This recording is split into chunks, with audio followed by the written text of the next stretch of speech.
2025-এ আমরা অনেক কিছুর সম্মুখীন হলাম এবং অনেক কিছু দেখলাম যেগুলো হয়তো আমরা আশা করিনি। কি দেখলাম?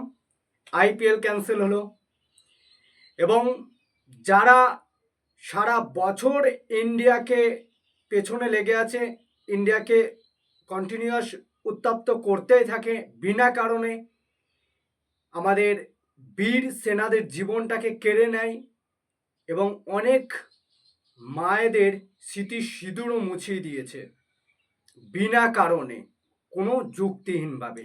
আবার তারা ডায়লগ দিয়েছিল মোদিকে বলো। হ্যাঁ, সেই নরেন্দ্র মোদী এবার জবাবটা দিল এবং সেই কারণেই 2025 আইপিএলটা পুরোপুরিভাবে ক্যান্সেল হয়ে গেছিল 8ই মে থেকে। এবং তারপরে সেই আইপিএলই আরও একবার নতুন শিডিউল সামনে আসলো, শুরু হতে চলেছে। এবং তারই মাঝে এই যুদ্ধর আবহাওয়ার মাঝে যখন আইপিএল ক্যান্সেল হয়ে গেল, আবার নতুন করে আইপিএলও শুরু হতে যাচ্ছে, হয়তো ভাবলাম এবার আবার একটু শান্তি করে ভিডিও বানাবো, কিন্তু তার মাঝেই আবার একবার মন ভেঙে দেওয়ার মতো বড় এক খারাপ খবর আসলো। বড় দুটো খারাপ খবর দিল বিরাট এবং রোহিত। চলো সম্পূর্ণ ভিডিওটা দেখতে থাকো। এখনো যারা চ্যানেলটি সাবস্ক্রাইব করে অবশ্যই সাবস্ক্রাইব করে আমাদের সঙ্গে থাকো। আমরা অনেক কিছু দেখলাম, সেই 22শে এপ্রিল থেকে অনেক কিছু দেখছি।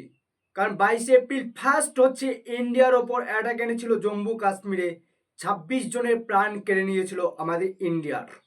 এবং তারপরেই সেটা নিয়ে অনেক আলোচনা সমালোচনা আমরা সোশ্যাল মিডিয়ায় দেখছিলাম, ইন্ডিয়া কবে প্রতিশোধ নেবে। কিন্তু ইন্ডিয়া ফাইনালি 7ই মে সেটার প্রতিশোধটাকে নিয়ে নিল এবং বড় এয়ার স্ট্রাইক চালালো পাকিস্তানের ওপর। এবং আমরা দেখলাম সেটা সোশ্যাল মিডিয়ায় খবর যে প্রায় 100 জনের ওপরে জঙ্গিকে খতম করে দিয়েছে এবং নটা জঙ্গি ঘাঁটিতে সবচেয়ে বড় আঘাত এনেছে ইন্ডিয়া।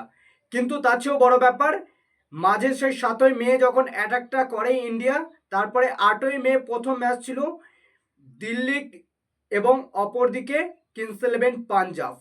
এবং কিংস ইলেভেন পাঞ্জাব এবং দিল্লির ম্যাচ শুরু হয় 8ই মে। এবং সেই ম্যাচটা কিংস ইলেভেন পাঞ্জাব তারা 10 ওভারে 1 উইকেট হারিয়ে 122 রান করেছিল, ভালো জায়গায় ছিল। এবং সেখান থেকে সেই ম্যাচটা পুরোপুরি বন্ধ হয়ে যায়, কারণ জম্মু কাশ্মীর, রাজস্থান, গুজরাট এই সমস্ত প্রায় বর্ডার জায়গাগুলোই ভীষণভাবে ড্রোন অ্যাটাক চলছিল এবং সেই ড্রোন অ্যাটাকের জন্য ম্যাচটা পুরো পোস্টপন হয়ে যায়। এবং সেই ম্যাচটাই আরও একবার পরে হচ্ছে। এবং 2025 আইপিএল ঠিক যেখান থেকে শুরু হয়েছিল KKR versus royal Challenger Bangalore দিয়ে, ঠিক এবার সেকেন্ড শিডিউল যেটা বিসিসিআই এই মুহূর্তে সামনে আনলো, যে 17ই মে থেকে আরও একবার আইপিএল স্টার্ট হচ্ছে।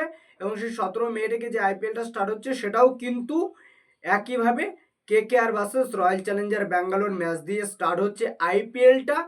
এবং চলবে প্রায় বলা যায় জুন মাসের 3 তারিখ পর্যন্ত।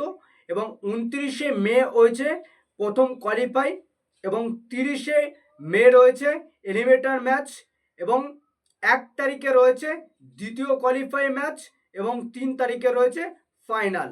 অর্থাৎ 29, 30, 1, 3 এই 4টে ম্যাচ কোথায় হবে এখনো কোনো কিছু দেয়া হয়নি যে কোন স্টেডিয়ামে হবে, ঠিক আছে। এবং এরই সঙ্গে অপর দিকে বাকি 6টা জায়গা মিলিয়ে বাকি আইপিএল এর ম্যাচগুলো কমপ্লিট করা হবে, এরকমই একটা শিডিউল এসছে। এবং 17ই মে থেকে KKR versus royal Challenger Bangalore match দিয়ে শুরু হচ্ছে। রয়্যাল চ্যালেঞ্জার ব্যাঙ্গালোর নিজস্ব হোম গ্রাউন্ডে এই ম্যাচটা খেলবে। ঠিক যে ম্যাচটা ক্যান্সেল হয়ে গেছিল দিল্লি ভার্সেস কিংস ইলেভেন পাঞ্জাবের, সেই ম্যাচটা আমরা ভাবছিলাম হয়তো ক্যান্সেল হয়ে গেলে 1-1 পয়েন্ট যদি দিল্লি এবং পাঞ্জাব পেয়ে যেত, তাহলে কেকেআরের যেটুকু চান্স ছিল সেটুকু চান্সও পুরোপুরি নষ্ট হয়ে যেত। কিন্তু আর একবার কেকেআর হাতে চান্স থাকলো তাদের কোয়ালিফাই করার জন্য। 100-এ 99% বলা যায় অপর টিমের ওপর ডিপেন্ড করে কোনো টিম সেভাবে সাকসেস পায়নি, তবু 1% ধরে রাখা যায়, 1% 0.5%ও ধরে রাখা যায় কেকেআর একটা চান্স থাকলো। বাকি যে দুটো ম্যাচ রয়েছে কেকেআরের, দুটো ম্যাচই কেকেআরকে জিতে ভালো জায়গায় ফিনিশ করতে হবে। এবার যদি কথা বলি যে ভাবলাম হয়তো আইপিএলটা আবার শুরু হচ্ছে, আবার তোমাদের জন্য নিউজ আনবো, তার মাঝে সবচেয়ে বড় খারাপ খবরটা আসলো। এবং সবচেয়ে বড় খারাপের জায়গাটা, আগের সপ্তাহে অর্থাৎ রোহিত সে টেস্ট ক্রিকেট থেকে অবসর নিয়ে নিয়েছিল, সরে গেছিল। এবং এরই পরে বিরাট কোহলি সোমবারের দিন অবসান জানালো, সে টেস্ট ক্রিকেটকে বিদায় জানালো। এবং এই টেস্ট ক্রিকেটে অর্থাৎ লাল বলে বিরাট কোহলিকে যেরকম অ্যাগ্রেসিভ আমরা দেখেছি বা যেরকম তার রেকর্ড দেখেছি, এবং বাইরে মাঠে গিয়ে অস্ট্রেলিয়াকে মানে অস্ট্রেলিয়ার মতো টিমের বিরুদ্ধে যেরকম বলারদেরকে বল করিয়েছে, ব্যাটারদেরকে খেলিয়েছে, সে যেরকম অ্যাগ্রেসিভভাবে ব্যাট করেছে, আর কিন্তু সেরকম আমরা কাউকে দেখতে পাবো না এই লাল বলের জন্য। তাকে ভীষণ মিস করব, এবং লাল বলে কিন্তু অনেক কিছু সে দিয়ে গেছে। এবং একমাত্র রোহিত এবং বিরাটকে আমরা শুধুমাত্র ওডিআই ফরম্যাটে দেখতে পাবো, অর্থাৎ ওয়ানডে ফরম্যাটে দেখতে পাবো। এবং ওয়ানডে ম্যাচ আমরা দেখি এখন প্রায় কমই খেলা হয়।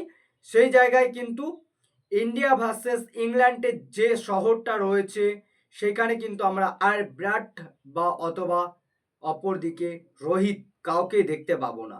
আবার হয়তো টিম ইন্ডিয়াকে নতুন কোনো প্লেয়ারকে নিয়ে আসতে হবে বিরাট বা রোহিতের জায়গায়, কিন্তু বিরাটকে রিকোয়েস্ট করা হয়েছিল, সে বিরাট রিকোয়েস্ট রাখেনি।